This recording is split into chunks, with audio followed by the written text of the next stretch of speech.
Hello there and welcome to Cruel Crimes. Today, we'll tell you the true story of NIKKO Jenkins. NIKKO Jenkins was born on the 16th of September in 1986. His childhood was spent in Omaha, Nebraska. Despite being born in Colorado, his parents, David McGee and Lori Jenkins, raised him in Omaha, Nebraska, where he spent the majority of his childhood. Given that he was one of 6 children with 5 sisters, it would be an understatement to say he did not have an easy childhood. His upbringing was filled with strife. He was the victim of physical abuse, as well as a witness to a great deal of violence and abuse between his parents and several other members of his family. Force and abuse were both frequent occurrences in his life. Several times during his childhood, his parents argued, and he had to step in between them to calm things down and put an end to the argument. He had to mop up blood from the floor when he was only 4 years old, which is something that no child should have to do. This has stuck with him, as he can recall it in great detail even now, many years later. As a result, to say that experience, along with many others, traumatized him would be an understatement. He not only witnessed his parents engaging in such behavior, but he also engaged in it himself. It included almost all of his relatives. Because his entire family has a long criminal history, it raises the age-old question of whether criminal behavior is caused by nature or nurture. It was NIKKO's great-great-grandfather Levi Levering in this case. He was, in fact, a highly respected tribal chief in Omaha, Nebraska. His peers looked up to him. There have been 38 of his descendants convicted of criminal offenses, and these 38 descendants have been responsible for 633 crimes since 1979. Acts of violence and criminal behavior were second nature to NIKKO, who was no different than everyone else. You can probably understand why NIKKO didn't take long to imitate this behavior once he saw it, given how quickly he caught on to it. He was only 7 years old when he brought a handgun loaded with ammunition to school. Fortunately, no one was hurt as a result of this incident. However, he was placed in foster care as a result of it. Furthermore, this was the first time the authorities had any knowledge of NIKKO the person. Despite the fact that NIKKO's family was well known in Omaha, this appeared to be the first time he had been in legal trouble. And, while living with his foster family, he had his first session with a therapist, during which he discussed his desire to inflict pain on himself and others. He also claimed that he could hear voices in his head telling him to harm others and that he wished to harm his classmates. He claimed that the voices told him to harm others. He had every intention of shooting them. He also had a problem with excessive bedwetting when he was 8 years old, which his therapist attributed to the anxiety and stress he felt as a result of his family environment. NIKKO was diagnosed with bipolar disorder for the first time on this occasion. It is clear that he is struggling with this. And perhaps there was something that could have been done to help him right now. But there was nothing there. He spent a lot of time at this point in his childhood moving around between foster homes. Furthermore, he spent a significant amount of time being kicked out of foster homes because he was violent and threatened the other children. He didn't have much to say about his youth. NIKKO joined his first gang when he was 11 years old, and it was also around this time that he began carrying a weapon with him everywhere he went. Throughout his adolescence, he was also convicted of a number of other crimes, including robbery and arson with a weapon.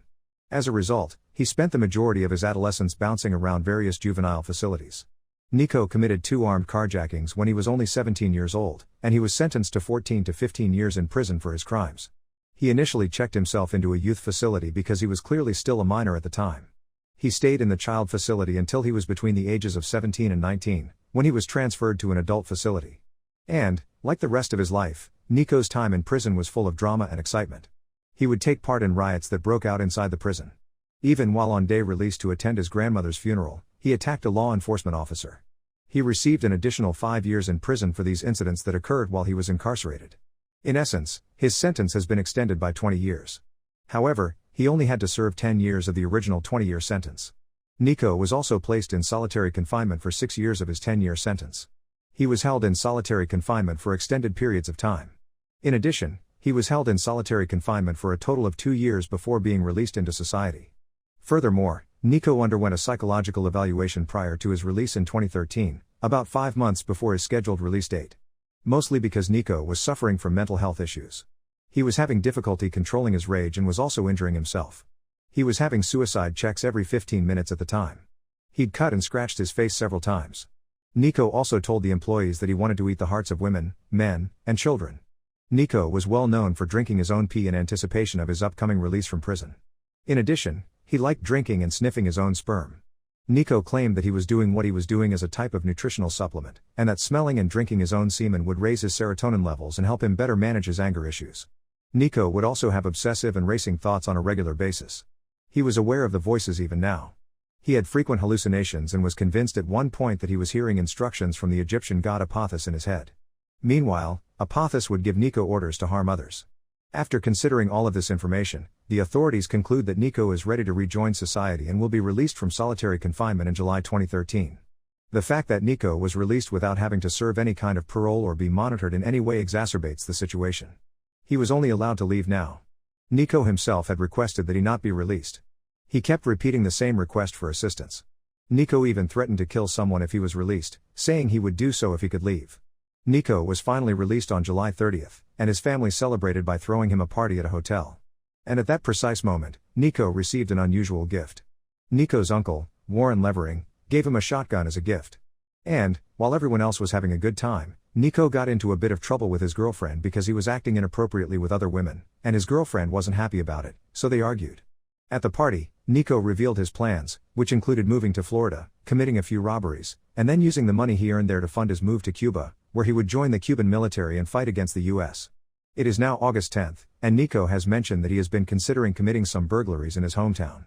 In addition, his sister, NIKKO Jenkins, and cousin, Christine Bordeaux, have both stated that they are eager to assist him in carrying out these deeds. As a result, NIKKO devises a plan. NIKKO and Christine must go to a local tavern, according to him. He wants them to entice two men to a private location. NIKKO had every intention of robbing the group once they arrived in this remote area. Christine and NIKKO follow his instructions exactly. They decide to go to a nearby bar. They meet two men and then drive to a private location. When they arrive at the private location, NIKKO jumps out of the car and shoots both of the men in the head with the gun he was given as a gift. Tragically, a single bullet wound to the head was all that was required to quickly end the lives of both of these men. Furthermore, when the cops arrived at the scene, they discovered both of the men with their pockets open. The police have no reason to suspect NIKKO in connection with the murder because he was unfamiliar with both of the suspects. There was absolutely no connection between the two. So, 8 days later, he was at another party when he ran into Curtis Bradford, NIKKO's former cellmate. There's even a photo of the two of them from a party that was uploaded to Facebook and is viewable there. They also appear to be friends. NIKKO then informs Curtis that he wishes to take part in some armed robberies. Curtis is more than willing to assist. As a result, they proceed to get into the car. NIKKO is also in the room. And as soon as they get into the car, someone hands Curtis a gun, but he is unaware that the gun is not loaded. So they set out to commit a robbery, and when they arrive at their destination, NIKKO basically ambushes Curtis before turning her gun on him and shooting him once in the head. And NIKKO couldn't be happier with herself. This is her first successful assassination. She is very proud of herself. NIKKO, on the other hand, is enraged. And not for the right reasons, as you would hope he would be, because she had just murdered someone. She has just taken someone's life. Actually, he is furious because she took his life while he was the one who planned it. NIKKO pulls out his gun and shoots Curtis in the back of the head as a result of his extreme rage. He was simply abandoned on the side of the road, presumed dead. Curtis' body was discovered off to the side, and he was pronounced dead on the spot. He had 2 bullet wounds to the back of his head, according to an autopsy. After making the discovery, a bystander called the police. The fact that they gave Curtis a gun that wasn't even loaded adds weight to the theory that his death was planned. Curtis and NIKKO allegedly had a spat. 2 days after Curtis' murder, NIKKO notices a potential business opportunity when the rapper Lil Wayne is scheduled to perform at a concert in town. He intends to rob those who are leaving the concert venue. NIKKO, on the other hand, comes to the conclusion that he dislikes the car that he must use for this. He wishes for a nicer car that will blend in with the crowd of other cars, allowing him to steal from unsuspecting victims without drawing attention to himself. NIKKO, his sister NIKKO, his cousin Christine, and his uncle Warren were all present. They go to McDonald's and are looking at all of the different cars that are passing through the drive-thru, essentially deciding which car they want to steal, when they notice an SUV passing through the drive-thru that they like, and it turns out that this SUV belongs to a lady named Andrea Kruger. They make the decision to steal her SUV. They basically tail Andrea until she pulls over, at which point NIKKO gets out of his car and walks over to Andrea. He drags Andrea out of the car and drops her in the middle of the road, where he shoots her 3 or 4 times before getting into Andrea's car and driving away with his uncle Warren. Meanwhile, NIKKO and Christine continue driving in the first car. Another unlucky life has been taken from this world. Andrea died as a direct result of the gunshot wounds she received. She was a mother of 3 kids. She'd just left work and was on her way home. Although NIKKO did not commit any burglaries that night, his uncle, Warren, did end up setting fire to Andrea's car in an attempt to dispose of evidence, and there is video surveillance footage of him doing so. After 10 days, NIKKO was simply living his life as freely as he could, walking around, and he wasn't alone. The rest of his family was doing the same. NIKKO was apprehended on August 30th, but it had nothing to do with the previous deaths. He and his girlfriend got into an argument at his release party. He was irritated by it. NIKKO's argument with his girlfriend enraged him to the point where he threatened to kill her as a result of the fight. In addition, He threatened to send evil spirits to the home of his girlfriend's mother. His girlfriend listened to him and what he had to say. His girlfriend told him this because she was concerned for her own safety after hearing it. She was terrified for her mother's sake. Because of these threats, the police decided to place NIKKO under arrest.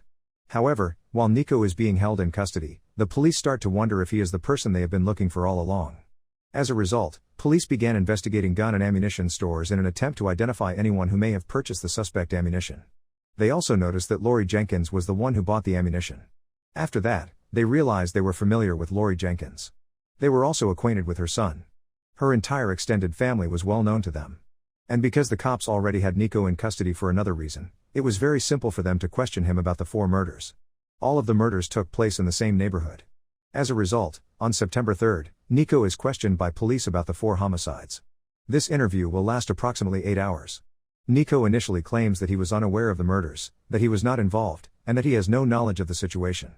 After that, he changes his story and blames the murders on his sister and cousin. He also claims to have been involved in the incident and to have provided intelligence. Following that, he begins to admit that he was the one who committed the murders, but he claims that he only did so because Apothis ordered him to. And then he changes his story again, saying that the only reason he committed the murders was to exact revenge on the correctional system, because they should never have let him out, and NIKKO said several times during the interview, I warned you this would happen, I did say, if you let me out, I'm going to kill someone. He admitted his involvement in the crimes, which was enough for authorities to arrest him for the 4 homicides. In November of 2013, NIKKO writes a 6-page letter to an Omaha newspaper in which he claims he is not fit to stand trial due to mental health issues, and in which he also confesses to the crimes he committed in the previous months. NIKKO has a history of schizophrenic bipolar disorder and obsessive-compulsive disorder, and the judge did order that he undergo psychological testing to determine his fitness to stand trial. NIKKO was found to be unfit to stand trial as a result of the results of this testing. However, according to the most recent evaluation, all of that information was largely ignored and omitted. Instead, it was determined that NIKKO was making everything up and only suffered from antisocial personality disorder. Given that he had previously been identified as having these conditions, it is unclear how they arrived at this conclusion. NIKKO decides to fire his entire defense team and represent himself in court, which he is legally allowed to do. The judge decides that NIKKO is competent to stand trial, and the trial begins. And, throughout the trial, he never denies the murders. Rather, he claims that he is not to blame and that the Egyptian god Apothis is to blame, because Apothis is ordering him to harm others and that these killings were sacrifices. He claims that these murders were committed in the name of Apothis. Following that, he began speaking in what some have referred to as tongues. On April 16, 2014, NIKKO was found guilty of all of the murders and his conviction was upheld. So the only thing left to do is sentence him. Concerns have been raised again about his mental health and whether he should face the death penalty. As a result, sentencing hearings are continually postponed. And it was during these delays that NIKKO's fascination first began to take shape. Around this time, he began to appear in news articles on a regular basis. To begin, he etched the number 666 into the center of his forehead. But it didn't say 666 because he did it in front of a mirror without thinking about it, so it looked more like 9s turned upside down. In addition, he attempted to carve the face of Satan into his forehead, and he cut his tongue to make it look like a snake, requiring 9 stitches. Then there was the final one. He attempted to carve his penis into the shape of a snake with a razor, resulting in the need for 27 stitches to repair the damage. It has been claimed that NIKKO was cutting himself in order to give the appearance of insanity in order to avoid execution. That is something that could be true. That is, of course, a possibility. However, there is no denying that he is suffering from mental health issues. In May of 2017, he received a sentence that included the death penalty as well as 450 years in prison. The other members of the family were also held accountable for their roles in the crimes committed. NIKKO's mother, Lori Jenkins, was sentenced to 10 years in prison for purchasing the ammunition. The judge sentenced her so harshly because she knew her son and his friends were planning to murder someone. Erica Jenkins, the sister, was found guilty of murdering Curtis Bradford and participating in several of the robberies, and she was sentenced to life in prison for her crimes. Christine Bordeaux was sentenced to 20 years in prison for her role. The judge, however, sentenced her to a significantly less severe sentence because she betrayed the other members of the family and provided significant evidence that was critical to the conviction of the other members of the family. Warren Levering, a relative known as the uncle, was sentenced to 40 years in prison for his role in the murder of Andrea Kruger. Furthermore, other members of the same family were involved in the criminal activity and were sentenced to prison for their roles in the crimes. The document NIKKO used to appeal his conviction before the Supreme Court included a list of all of the occasions on which he requested assistance during his 10-year incarceration. NIKKO has been requesting assistance on multiple occasions every month for several years. This happened prior to the murders. This happened while he was in prison at the time. The initial instance. He literally stated 4 months before his release that he does not want to be released because he plans to kill, cannibalize, and drink people's blood if he is released. Nobody, however, paid attention to him. This could have been avoided if the system had given NIKKO and others like him more consideration. That is how NIKKO Jenkins' life actually played out. We appreciate your time and would appreciate it if you could please click the like button, share this post, and subscribe to our channel.